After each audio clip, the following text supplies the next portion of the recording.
What's up, everybody? Welcome to another episode of Two Brothers, Same Mother. It's Sheik. Of course, we got AJ here as well. Two things, as you can see, we're spotting some old school nostalgia there. Sure. People who might not know, some younger viewers, because this was actually before my time. Explain what that shirt is. Philly Stars was the USFL, which actually was destroyed by Donald Trump. But anyway, it was. By the way, that's not political. That is 100% true. There's actually an ESPN documentary about it. Yes. So, but yeah, it was Philadelphia Stars. It's where like guys like Herschel Walker went instead of NFL. Steve Young went instead of NFL. Jim Kelly went instead of NFL. Philadelphia Stars actually won a championship. There was the most famous player from the Philadelphia Stars would be. Oh, really? Was it Herschel? No, Herschel didn't play for the Stars. He played for the Generals in Jersey. Yes, the New Jersey Generals. I forgot. I know he's part of the NFL Team Hall of Fame.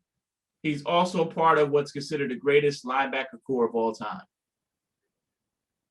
Sam Mills. Yeah. Yes, Sam Mills. Yes.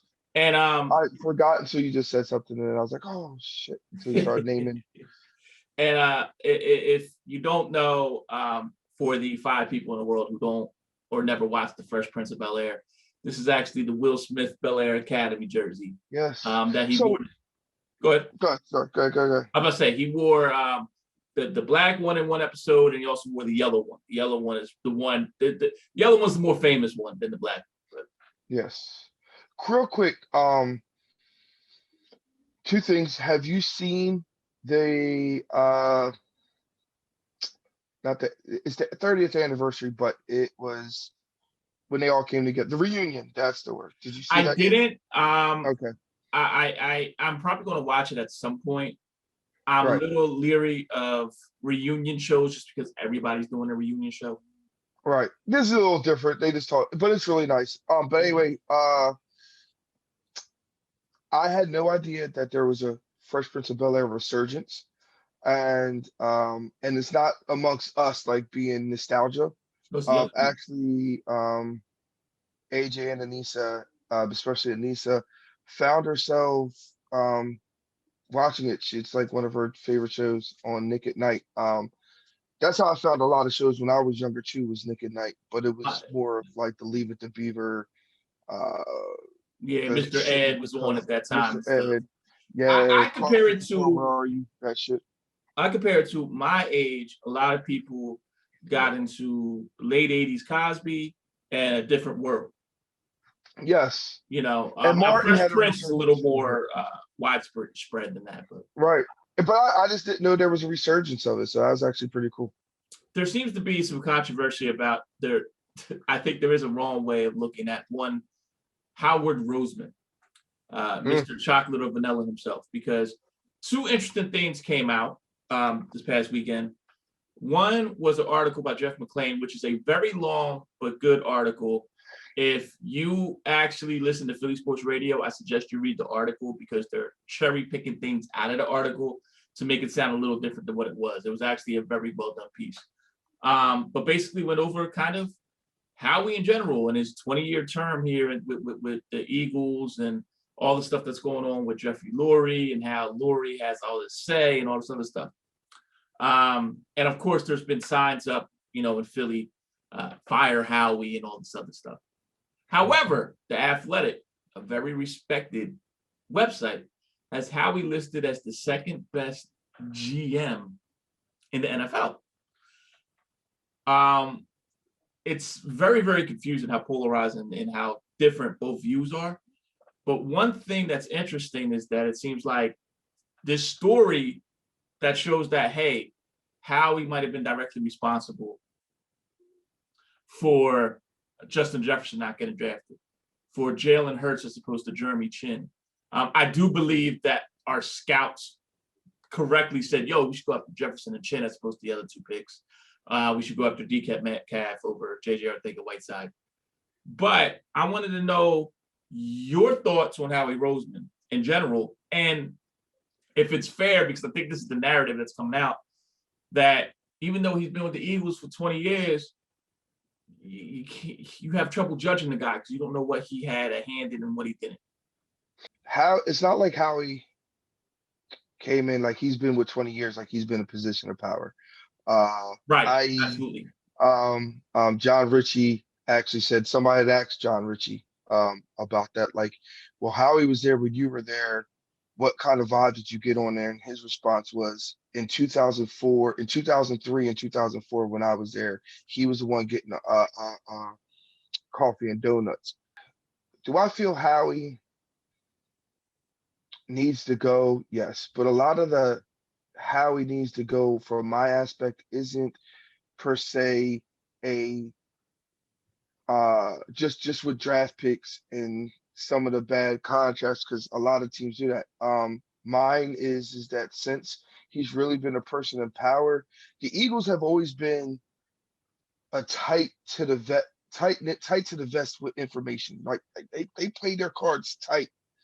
I always have, right? So like during the even like I was old enough to remember pre-Lori. Like, you get what I'm saying? Everything was tight to the vest. Everything was secret. And as fans, we'd always, secret, secret. And that's what kind of made it crazy. But since he's been there, it's leak this, leak that, leak this, leak that, leak. And what I mean since he's been there, since he came out of his closet of the basement of the link. You know what I mean? After the whole Chip Kelly thing, it's leak this. This is a leak. That's a leak. All of a sudden, all these leaks are coming out. And it's like, come on, man. Like too much information.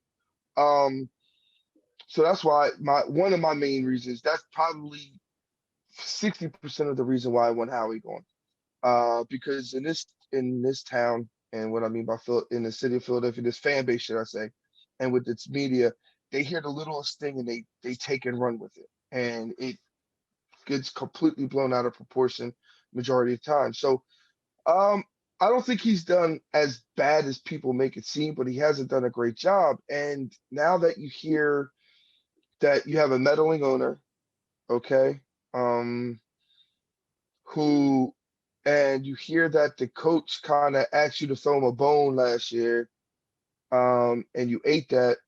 Um, he did mess around and make some bad contracts, but at the end of the season, in his end of season press conference before the whole thing happened. Well, I think he did the closing press with Doug when they were trying to show that alliance. He actually came out and said he openly knew he made a mistake. He didn't say anything, any person in general. He was just saying about how he shouldn't have. He was trying to run it back, and he thought with his heart instead of his brain with some of these contracts. And he said, and now it's coming back to bite him. To me, that was a big step, but nobody's bringing that up. So that's kind of how, like, I give Howie credit for 20, I guess that would be 2013 and 2014. 2013 was him. 2014 was like a collaboration of him and Chip, and then Chip was all 2015. 2016 was him, 2017 was him. I mean, they've all been good, but like go through every 32 teams draft and what team is hit on every pick? Like I get the dynamics of it, but what team is hit on every single pick? Well, I will say two things. One, it's interesting. You mentioned nobody's brought up, him saying that he made a mistake. That's like saying, yeah, I cheated on my wife, but you ain't bring up that I made a dinner though. No, Like that's a big difference. That's a no. That's six totally out of the different. past For seven a G, drafts have been horrible. 6 of the past 7, major misses. I'm not. A team can survive a couple bad drafts.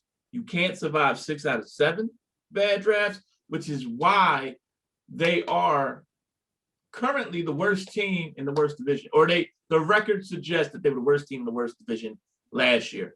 Have the they made record some does. changes? Because I feel Doug had a hand in that too, and there was a lot there. It's not all There was Howie. a lot. There was Yeah, injuries. There was bad play. There was a ton of stuff. Yeah, and I'm not saying that. What I'm saying is I'm not trying to give Howie a pass. What I'm saying is that okay,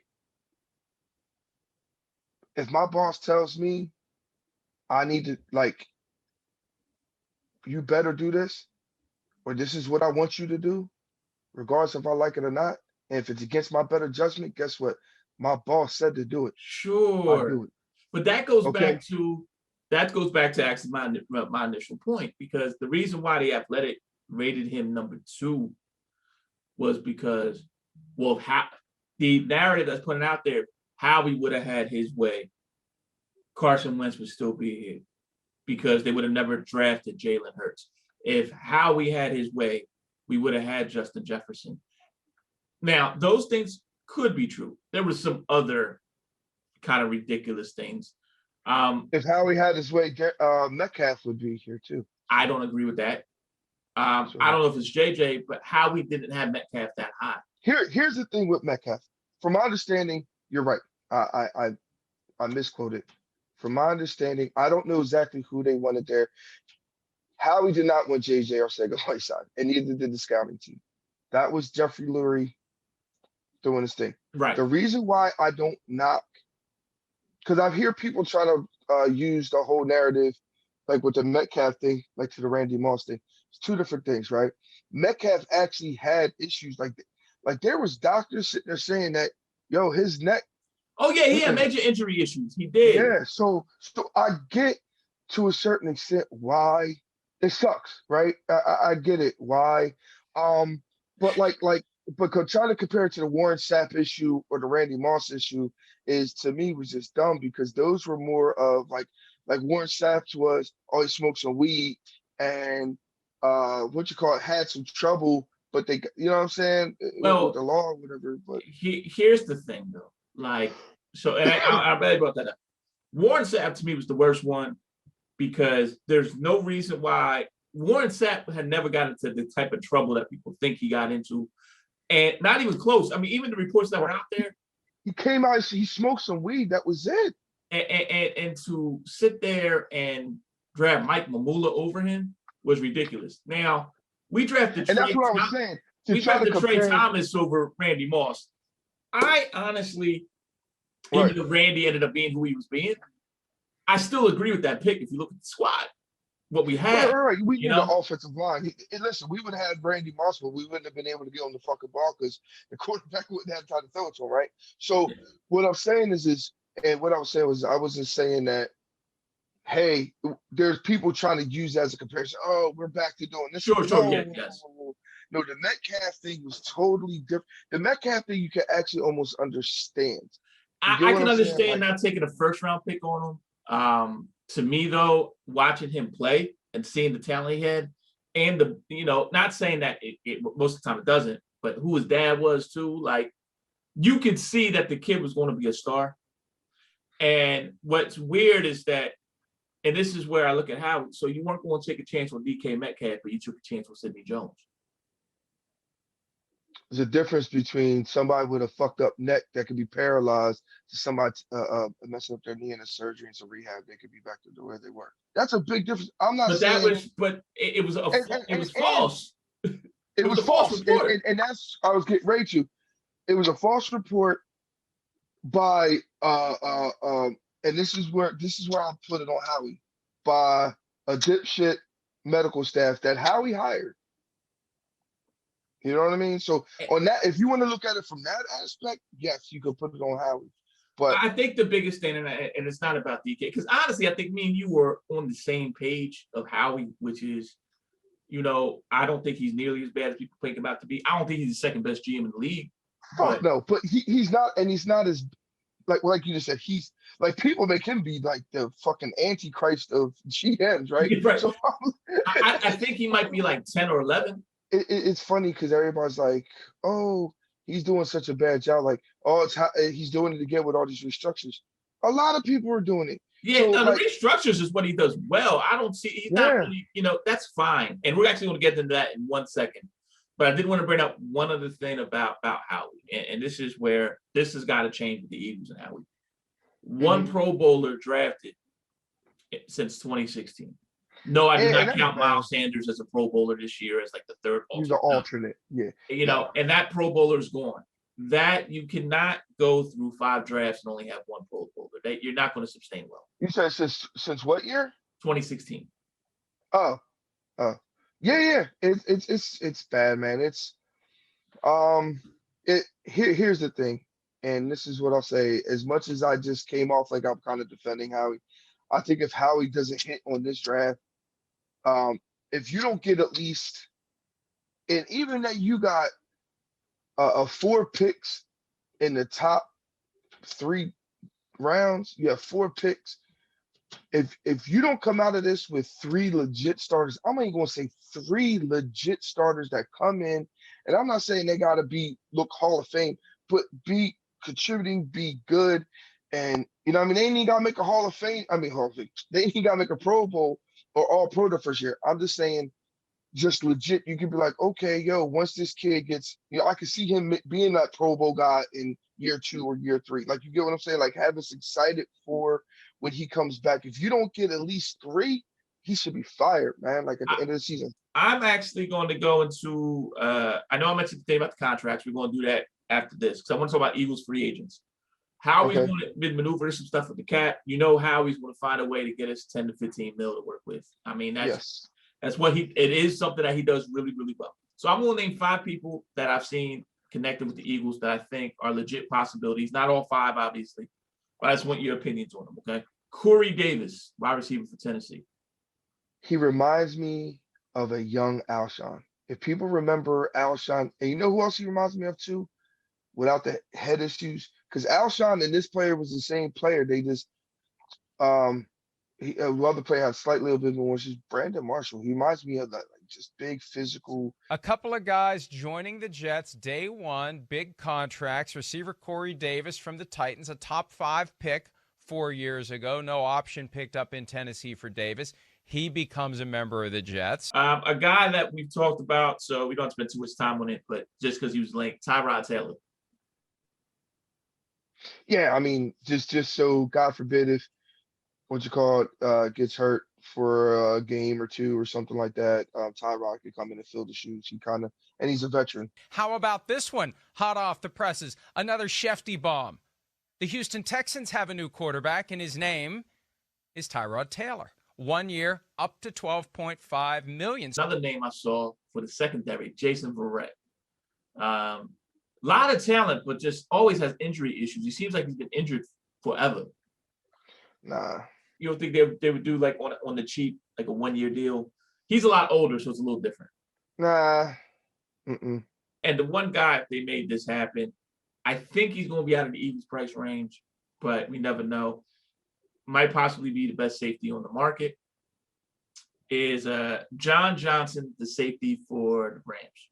With what's his name coming back? God, McLeod coming back. I still think there's a sign that there's a chance that Mills comes back. And from my understanding, from what I'm reading in different articles, I forget some NFL article. I forget some where I think like Kayvon Wallace was going to be was in the top 5 of like breakout stars this year. Not to mention it's out the price raise to invest that much money in that position. See, I think McLeod, this is his last year. Like Rodney, I just think his body's just going to give way. I would love to see John Johnson, assuming that John Johnson and Kayvon Wallace by the end of the year are your 2 starters. Yeah. You know, another name I want to throw out there, if not John Johnson, that I would love to see, love them coming out of college too, Malik Hooker. That one I could see more of, because here's the thing: Malik Hooker could come in and know his role almost. Yeah, Gannon's the defensive coordinator. Right, but like, Malik Hooker's not that old. I mean, Malik Hooker is probably looking for a resurgence in his career, where Johnson is already on the uptrend. And Johnson very much looks like a young Malcolm Jenkins, the way he plays that hybrid role. But I just think Malik Hooker would be more willing to accept that position than Johnson should. Of a rotation, yeah, I agree. The big news this week: Dak Prescott getting $40 million a year, $160 million. Now, the big thing with that too is $126 million guaranteed. Mm-hmm. On the flip side, you got Taysom Hill for the Saints getting an extension for $4 million or 4 year, $140 million. Taysom Hill, but 0 is guaranteed. They can void the contract at any time, which is crazy to me. It just makes it seem like they just did that just for fun. Like it's monopoly money. But me and you had a conversation, and it turned into two separate things. One is Dak Prescott worth that money, and two, did the Cowboys overpay for him, which I think is two separate conversations. And I will start. We both agree, and I think anyone who is out there who watches football would agree that Dak Prescott is not worth 126 million guaranteed. So, but it's just not him. There's a lot of people that look at the stats, look at the stats, look at the stats, look at the stats, look at the stats. Stop. Stats are, like I always say, I've been getting hit a lot this week with, well, the stats don't lie. That is true. The stats do not lie, but the stats also don't tell the full truth either. I disagree. There's lies, there's damn lies, and there's statistics. They're all in the same boat. But go ahead, continue. The truth is that, yeah, he did throw for X amount of yards. Oh, yo, he down did 35-0 though. Right. That's the part of the truth it ain't telling. You get what I'm saying? That's like, oh, snap. Yo, they some fresh Air Ones. I mean, fresh Jordans, right? They some cool ass Jordan 3s, right? But they ain't tell you he got them from Cowtown. I'm a little higher on Dak Prescott. He's not a global quarterback, man. No. What I'm saying is, I was saying stats wise, stats. He's being compared to Peyton Manning in their first couple of years, and how their stats are the same. It's just like it's just that was Peyton's floor, and this is looking like this is Dak's ceiling. That's the difference. Exactly. Peyton still was ascending, and Dak is plateaued. But like you nailed it on the head. It's just like, okay, yeah, he passed for 400 yards this game. But yo, the first 2 quarters and 5 minutes into the third quarter, yo, my man had like 150 yards total. You get what I'm saying? And then all of a sudden the defense is back off because they're winning 27-3. You know what I'm saying? Halfway through the third quarter. And then all of a sudden they want to come alive. Like that's not. I think Dak is your prototypical top 10 quarterback that's number 10. When I say that, I mean, if you are going to say, hey, can this guy be our franchise starter? Dak Prescott is like, to put a baseball term, the Mendoza line. If he's not better than Dak Prescott, he's not your franchise quarterback. He is the floor of what not superstar quarterback, of what a franchise quarterback should be. If your quarterback can't be Dak Prescott or better, he's not your franchise quarterback. But he's not Russell Wilson. He's not Patrick Mahomes. He's not Lamar Jackson, in the sense that could Dak be a better, reader of defenses or whatever? I mean, that's not here or there. Lamar's dynamic. If Josh Allen keeps on the level that he's going, he's not going to be better than Josh Allen. He, obviously he's not Brady. He wasn't Breeze who just retired. Like you can name, he's not Aaron Rodgers. And those are the guys that deserve the kind of contract that Dak got. I just think that with all that being said, everybody else that's in the league, the other 20 quarterbacks, are either so unknown or so bad that the Cowboys had to overpay to keep. Not to mention Jerry Jones screwed that up by giving Zach and Cooper and all these other, or Zeke and Cooper and all them their money first, so he had to overpay. You say he's 10th. I had a guy who's really good at knowing football snap. I put Dak in as like he's probably like the 7th best quarterback in the league. Let's get something straight, people. That's probably right. You think that way? He's 7th? Do I think that way? Yeah, I no. Some dude. No. Okay, gotcha. Okay. And I said the thing with him is he a really good player? Is he just a good player on a really bad team, or is he a actual standout player? Dak Prescott is just a good player amongst really bad, mediocre, and unknown quarterback play. Well, Dak's also a product of his environment as well. When he has a good team around him, things are good. Dak, you know what? Dak's. But how good are they? How good are they? Like, let's be real. It's not like he had a good team around him last year. You get what I'm saying? It's not like he had a good team around him in 2019. I mean, The one Dak year, can't just control the D, giving up 28 points in the first quarter. That don't mean Dak played great. You could put it, you could go, a shootout, but they did have a no, historically bad but how many defense. shootouts did he have? He didn't have shootouts this year. Well, that's That's because the he issue. didn't pull out the gun until late third quarter. That's what I'm saying. That don't make you a good quarterback. That means Right. that time the other team allowed you to do that. Right. I You didn't understand. do that. The other team allowed you to do that. The I one time he was actually a playoff caliber quarterback, they took the fucking ball out of his hands and and they were a running team. we're gonna go right to the 5-pack of questions, and a little bit about football stuff, but just stuff in general because things are going on. So I'm actually going to start with a football one. In your opinion, the most underpaid or underrated NFL player right now? We talked about people being overpaid. Most underpaid or underrated? Mm. And I'll give you one, and this is where I had the advantage. I got a chance to research the money too. DJ Chalk, wide receiver for the Jaguars, potential Pro Bowl player every single year. Dude is on a 4-year, $4.5 million contract. And that's not a rookie contract. That's an extension that he signed.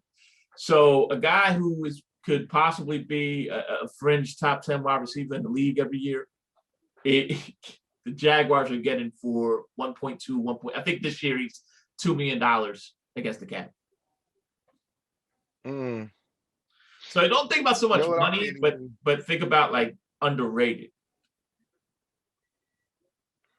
You know what? I really never looked at the underrated dudes. I always look at the dudes that's so overrated. Stealing money. It's gonna be from Philly. Yeah. Like I'll give you another one. Just, and I mean he's making $10 million a year, but I think he's still very underrated. It's Tyler Lockett out of Seattle. yes, Tyler Lockett. Yes. He's probably most underrated receiver in the league. Yes. And probably the most consistent. Interesting thing happened to me. A few days ago, I had an issue. My internet wasn't working, so I couldn't watch on demand or apps. But yet my cable was. It was weird. So it was like a throwback to like early 2000s where I was just flipping through channels. And I actually watched some syndicated episodes of The Simpsons because they were just on. And like it was an episode from like 91. And I saw it in a different light because I kind of got all the adult jokes they were making in there that I didn't realize they were making. I hadn't watched them forever. With that being said, is there something that you've watched as an adult that gave you a whole new light from when you watched it as a kid? Scooby-Doo. Why is that? Because Scooby snacks are drugs or what? Scooby snacks aren't drugs. Scooby was a smoker that was hotboxing his dog, and that's why they were always hungry because they had the munchies. Oh, Shaggy. Man, Shaggy was hotboxing his dog. That's why Scooby was always hungry. So he got his dog high up. Him and his dog got high, and then they was always hungry. That's what Scooby snacks because they had the munchies. Draymond Green on Sunday had a triple-double, and Golden State ended up beating the Jazz by, I think, almost 20 points. Draymond Green has had 26 triple-doubles. Golden State is 25-1. And yet, I don't think Draymond Green is really respected much in the league at all. Who do you think is the most underrated player of all time? Any sport. By fans. So I think the NBA rates him very high. The NBA players ranks Draymond Green pretty high. Right, but I think fans like, it's Draymond, whatever. Right. And I think the original Draymond from my life is Scottie Pippen, because Pippen had a chance to lead that Bulls squad, and I don't think they even made it out of the first round. People have crazy love for Rodman, crazy love for Jordan, but I think Cass got crazy love for Pippen. You think so? I don't think so. I think a lot of people because whenever you bring up the LeBron and George, he had Pippen. No, that's because that's LeBron. That's better than LeBron, anybody. They'll make arguments about LeBron. Well, but that was on a Wednesday. See, that's one of his bad days. You can't,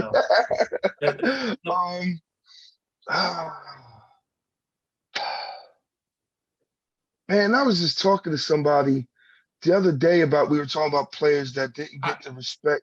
I'll give you another one though, just local. Trent Cole. I don't think people even remember Trent Cole how good he was. Outside of Philly. I think a lot of Philly fans under 35 forgot about Trent Cole too. Like it's like, yo, I think he's the Eagles sack leader, isn't he? Or he's right behind Reggie. He made the pass rating I think number he's 2. ahead of Reggie. I mean, he might be. I think you know what? I think he did broke Reggie's. Man, this is getting ready to turn into a conversation. You know who I don't think, because his personality. You gonna say Donovan? Yes. I don't think Donovan McNabb gets the fucking respect in the. Now that's a different stop. He doesn't get the respect on the field. I'm just talking about on the field. He does not get the respect that Donovan and people. It's funny. People all talk about the numbers for current guys. If you look at stats and you actually watch, if you remember the way the games were played, as opposed to just him throwing up and all that, like Donovan McNabb should be in the Hall of Fame. Donovan McNabb. If Dan Fouts is in the Hall of Fame, Donovan should be in. And I will tell you this: if I was Donovan, I just had this conversation this morning. If Donovan McNabb, if I was his PR person, I would ask him. I would say, "Yo, you need to come out with a tell-all book, not a book that makes you look like the greatest light, but a tell-all book about good and bad stuff. Because if he did that and made himself look, Donovan's thing is that he kind of always puts himself on a pedestal. If he made himself just look human, hey man, I did throw up in the Super Bowl. You know what I mean? And I felt like I let my team down and da. Yo, me and T.O. didn't get along. Maybe I could have handled the situation differently, and whether he feels he could or couldn't, get into that. Hey man, like if he actually came out with something like that, and it'd be a bestseller, and then B, I guarantee you, he'd be probably up for the Hall of Fame for the next 5 years. And not just that, like I tell people all the time, man, seemed like Donovan was our starter for like fucking like 15 years, right? He's our starter for what, 10? He had 10 seasons, but he was only here. He was only a starter for 9 years, 10 seasons. He was our starter from 2000 to 2009. Okay. I think he only missed the playoffs 3 times in that time, and all 3 seasons because he got hurt. Mm-hmm. He didn't lose in the first round until 2009, and in that span, he went to 5 conference championship games, and only 1 year he had a top-notch receiver. But real quick, to get back, you know who a forgotten player, and I'm not talking about the guys I got the tangent I just went on, but even in my day, really wasn't considered like elite, but he could ball. That was a little. I mean, that was my time. There's more injuries for Andrew Toney, but go ahead. Yeah, no, Kevin Johnson. KJ, I love KJ. Yeah, KJ was nice, that whole Sun squad. Kevin Johnson, Dan Marley, like those dudes. Anywho, speaking of basketball, we're gonna go back to the young guys, okay? All right. So what's this, question number 4? This is 4. So okay. March Madness is coming up. Okay. You don't have to stick to basketball on this, but I use March Madness as a prime example. Name a guy that you watched in college that you knew he's going to be a star. And I would prefer that you don't use like an obvious guy that would be like the number 1 pick, but if that's where you're going to go, and I'll give you my example. I remember watching that Davidson team leading up to the NCAA tournament and playing in NCAA tournament and going, yo, Steph Curry going to be a beast. Of course, you always, I know I completely lost my thought, but of course you always, like you said, the AIs, yeah, you knew he was going to be a beast. The Ray Allens. By the way, I think that was the 25-year anniversary of just last week of the Ray Allen Iverson championship Big East game. That whole tournament was monster, man. Every game was down to the wire. But anyway, people don't realize Grant Hill was the 3rd option on that Duke team. Right. And I remember watching Grant Hill being like, yo, he gonna be a baller. Like he gonna be better than Hurley and Leitner. So I'll say Grant Hill. Give me a signed non-sports related that, all right, the weather has broken for you? Fresh cut grass. Why would anyone do drugs when they could just mow a lawn? When the weather starts getting nice, the grass, fresh cut grass. I was I gonna will say say people this. start barbecuing a little bit, but fresh cut grass, you're like, yeah. For me, it's the barbecue. When you start seeing Yeah. people barbecuing, and I mean, I don't mean just one or two. When you see a bunch, and I saw it like this past weekend, just like you see a bunch of people actually getting the grills going and stuff like that. You're like, all right, summertime is coming, spring, the weather is broken. But I will say this, Right. fresh cut grass is probably one of the top 5 like best smells to me, especially if it's fresh cut grass on a football or baseball field. Yeah. Like it's I don't know, to me it's nostalgic. Like I can remember the very first T-ball game, how the grass smelled, and I can remember the first time I actually put on football pads, my JV high school team, and the way that the grass smelled in early September. Like it's great to me. It's just different. Yeah. So that's our show, people. Hey, and real quick, if you want a cool show to binge watch on Amazon Prime, it's called Tell Me Your Secrets. It's a great suspense thriller type series. It's 10 episodes. It's a pretty awesome. Have a good week. Talk to y'all soon. Peace. Peace.